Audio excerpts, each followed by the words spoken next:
जय श्री कृष्ण। देव द्विज गुरु प्राज्ञ पूजनम शौच मार्जवम ब्रह्मचर्य महिंसा च शारीरम तप उच्यते। अध्याय 17 श्लोक 14 व्याख्या। देव द्विज गुरु प्राज्ञ पूजनम। यहाँ देव शब्द मुख्य रूप से विष्णु, शंकर, गणेश, शक्ति और सूर्य, इन 5 ईश्वर कोटि के देवताओं के लिए आया है। इन पांचों में जो अपना इष्ट है, जिस पर अधिक श्रद्धा है, उसका निष्काम भाव से पूजन करना चाहिए।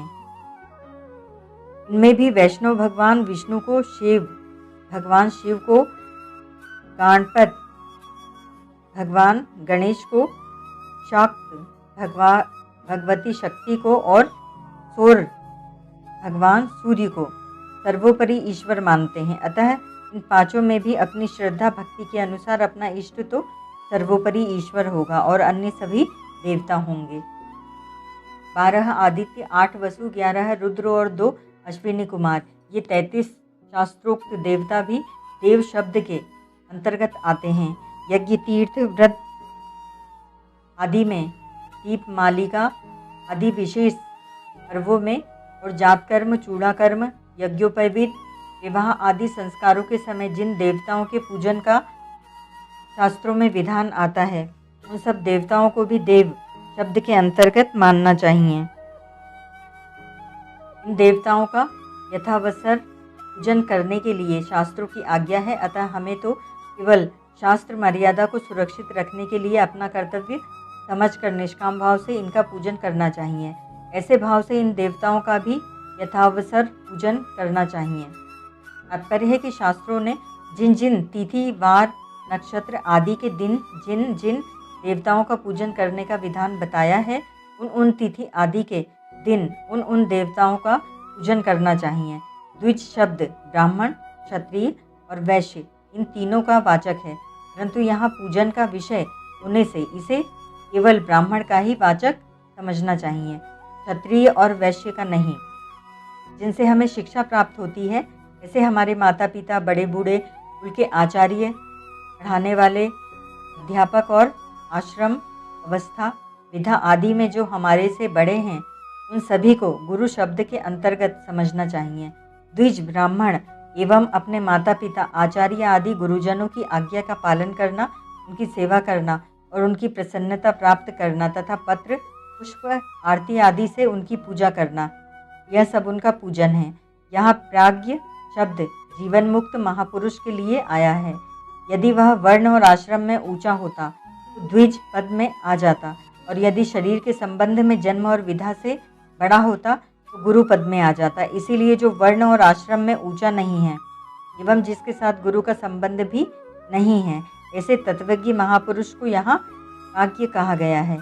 ऐसे जीवन मुक्त महापुरुष के वचनों का, सिद्धांतों का आदर करते हुए उनके अनुसार अपना जीवन बनाना ही वास्तव में उसका पूजन है।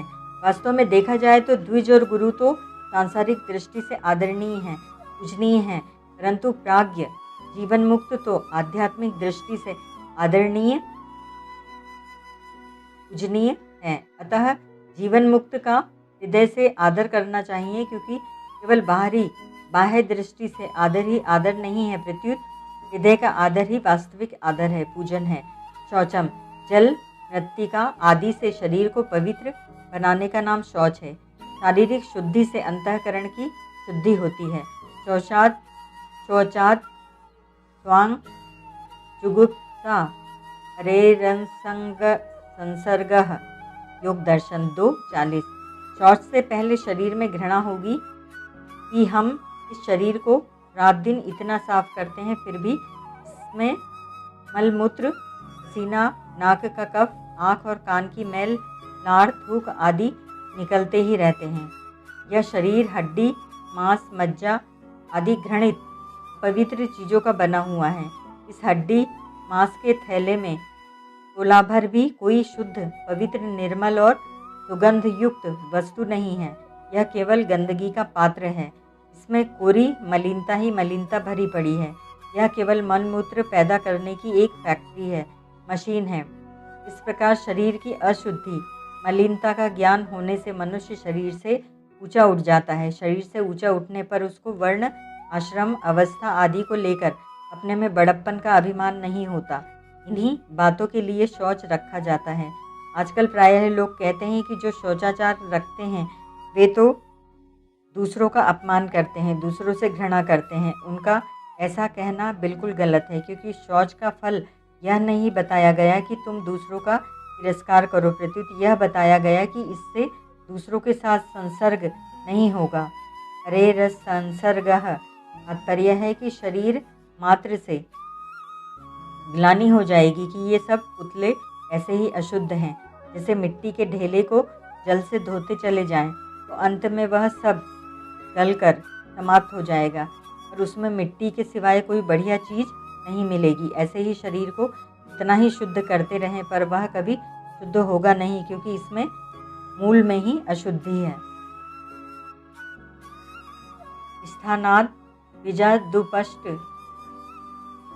मभान्निः स्यन्दानि धनादपि आयमाधेय शौचत्वात् खंडिता हाय शुचिम विदुः। योग दर्शन 2.5 का व्यास भाष्य। विद्वान लोग शरीर को स्थान, माता के उदर में स्थित बीज, माता पिता के रजोवीर्य से अद्भुत उपष्टंभ, खाए पिए हुए आहार के रस से परिपुष्ट निहि, स्यंद, मलमूत्र, थूक, लार, स्वेद आदि श्राव से युक्त निधन, मरण धर्मा और आधेय शौच, जल, नतिका आदि से प्रक्षालित करने योग्य होने के कारण अपवित्र मानते हैं। आर्जवम, शरीर की ऐंठ पकड़ का त्याग करके उठने बैठने आदि शारीरिक क्रियाओं को सीधी सरलता से करने का नाम आर्जव है। अभिमान अधिक होने से ही शरीर में टीलापन आता है। अतः जो अपना कल्याण चाहता है ऐसे साधक को अपने में अभिमान नहीं रखना चाहिए। निर्भिमानता होने से शरीर में और शरीर की चलने, उठने, बैठने, बोलने, देखने आदि सभी क्रियाओं में स्वाभाविक ही सरलता आ जाती है, जो आर्जव है। ब्रह्मचर्यम, ये 8 क्रियाएं ब्रह्मचर्य को भंग करने वाली हैं। पहले कभी स्त्री संग किया है उसको याद करना, दूसरी स्त्रियों से रागपूर्वक बातें करना, तीसरी स्त्रियों के साथ हंसी दिल लगी करना, चौथा स्त्रियों की तरफ रागपूर्वक देखना, पांचवा स्त्रियों के साथ एकांत में बातें करना, छठवां मन में स्त्री संग का संकल्प करना, सातवां स्त्री संग का पक्का विचार करना और आठवां साक्षात स्त्री संग करना। ये 8 प्रकार के मैथुन विद्वानों ने बताए हैं। इनमें से कोई भी क्रिया कभी न हो, इसका नाम ब्रह्मचर्य है। ब्रह्मचारी, वानप्रस्थ और सन्यासी, इन तीनों का तो बिल्कुल ही वीर्यपात नहीं होना चाहिए और न ऐसा संकल्प ही होना चाहिए। ग्रस्त केवल संतानार्थ शास्त्र विधि के अनुसार ऋतुकाल में स्त्री संग करता है तो वह गृहस्थाश्रम में रहता हुआ भी ब्रह्मचारी माना जाता है। विधवाओं के विषय में भी ऐसी ही बात आती है कि जो स्त्री अपने पति के रहते पतिव्रत धर्म का पालन करती रही है और पति की मृत्यु के बाद ब्रह्मचर्य धर्म का पालन करती है, उस विधवा की वही गति होती है जो अबाल ब्रह्मचारी की होती है। वास्तव में तो ब्रह्मचारी व्रते स्थितः, गीता 6:14। ब्रह्मचारी के व्रत में स्थित रहना ही ब्रह्मचर्य है, परंतु इसमें भी यदि स्वप्न दोष हो जाए अथवा प्रमेह आदि शरीर की खराबी से वीर्यपात हो जाए तो उसे ब्रह्मचर्य भंग नहीं माना गया है। भीतर के भावों में गड़बड़ी आने से जो वीर्यपात आदि होते हैं वही ब्रह्मचर्य भंग माना गया है, कारण कि ब्रह्मचर्य का भावों के साथ संबंध है। इसीलिए ब्रह्मचर्य का पालन करने वाले को चाहिए कि अपने भाव शुद्ध रखने के लिए वह अपने मन को पर स्त्री की तरफ कभी न जाने ही दे। सावधानी रखने पर कभी मन चला भी जाए तो भीतर में यह दृढ़ विचार रखे, यह मेरा काम नहीं है, मैं ऐसा काम करूँगा ही नहीं, क्योंकि मेरा ब्रह्मचर्य पालन करने का पक्का विचार है। मैं ऐसा काम कैसे कर सकता हूँ। अहिंसा, सभी प्रकार की हिंसा का अभाव अहिंसा है। हिंसा स्वार्थ, क्रोध, लोभ और मोह मूढ़ता को लेकर होती है। जैसे अपने स्वार्थ में आकर किसी का धन दबा लिया, दूसरों का नुकसान कर दिया, यह स्वार्थ को लेकर हिंसा है। क्रोध में आकर किसी को थोड़ी चोट पहुंचाई, ज़्यादा चोट पहुंचाई अथवा खत्म ही कर दिया, यह क्रोध को लेकर हिंसा है। चमड़ा मिलेगा, मांस मिलेगा, इसके लिए किसी पशु को मार दिया अथवा धन के कारण किसी को मार दिया, यह लोभ को लेकर हिंसा है। रास्ते पर चलते चलते किसी कुत्ते को लाठी मार दी, वृक्ष की डाली तोड़ दी, किसी घास को ही तोड़ दिया, किसी को ठोकर मार दी, तो इसमें न क्रोध है, न लोभ है और न कुछ मिलने की संभावना ही है। यह मोह मूढ़ता को लेकर हिंसा है। अहिंसा में इन सभी हिंसाओं का अभाव है। शरीरम तप उच्यते, देववादी का पूजन, शौच, आर्जव, ब्रह्मचर्य और अहिंसा, यह 5 प्रकार का शारीरिक तप कहा गया है। इस शारीरिक तप में तीर्थ, व्रत, संयम आदि भी ले लेने चाहिए। जब कष्ट उठाना पड़ता है, तपन होती है, तब वह तप होता है, परंतु उपर्युक्त शारीरिक तप में तो ऐसी कोई बात नहीं है। फिर यह तप किस प्रकार का होगा? कष्ट उठाकर जो तप किया जाता है वह वास्तव में श्रेष्ठ कोटि का तप नहीं है।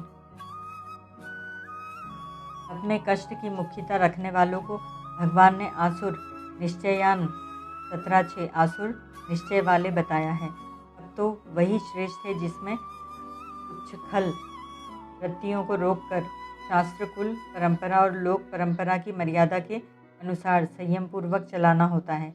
ऐसे ही साधन करते हुए स्वाभाविक ही देश, काल, परिस्थिति, घटना आदि अपने विपरीत आ जाए वो उनको साधन सिद्धि के लिए प्रसन्नतापूर्वक सहना ही तप है।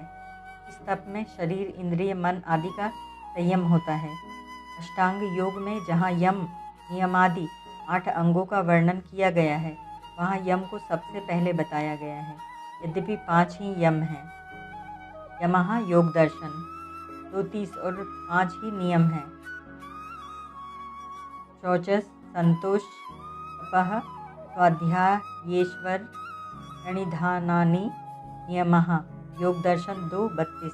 तथापि इन दोनों में से नियम की अपेक्षा यम की ज़्यादा महिमा है, कारण कि नियम में व्रतों का पालन करना पड़ता है और यम में इंद्रियों, मन आदि का संयम करना पड़ता है। लोगों की दृष्टि में यह बात हो सकती है कि शरीर को कष्ट देना तप है और आराम से रहकर संयम करना, त्याग करना तप नहीं है, परंतु वास्तव में देखा जाए तो समस्त सांसारिक विषयों में अनासक्त होकर जो संयम त्याग किया जाता है वह तप से कम नहीं है। प्रत्युत परमार्थिक मार्ग में उसी की ऊर्जा ऊंचा दर्जा है, कारण कि त्याग से परमात्मा की प्राप्ति होती है। त्यागाच्छा नंतरम, गीता 12:12। केवल बाहरी तप से परमात्मा की प्राप्ति नहीं बताई, किंतु अंतःकरण की शुद्धि का कारण होने से वह तप परमात्मा प्राप्ति में सहायक हो सकता है। इसीलिए साधक को मुख्य रूप से यमों का सेवन करते हुए समय समय पर नियमों का भी पालन करते रहना चाहिए। परिशिष्ट भाव, शारीरिक तप में त्याग मुख्य है, जैसे पूजन करने में अपने में बड़प्पन के भाव का त्याग है, शुद्धि रखने में आलस्य प्रमाद का त्याग है, सरलता रखने में अभिमान का त्याग है, ब्रह्मचर्य में विषय सुख का त्याग है, अहिंसा में अपने सुख के भाव का त्याग है। इसी प्रकार त्याग करने से शारीरिक तप होता है। ओम तत्सत।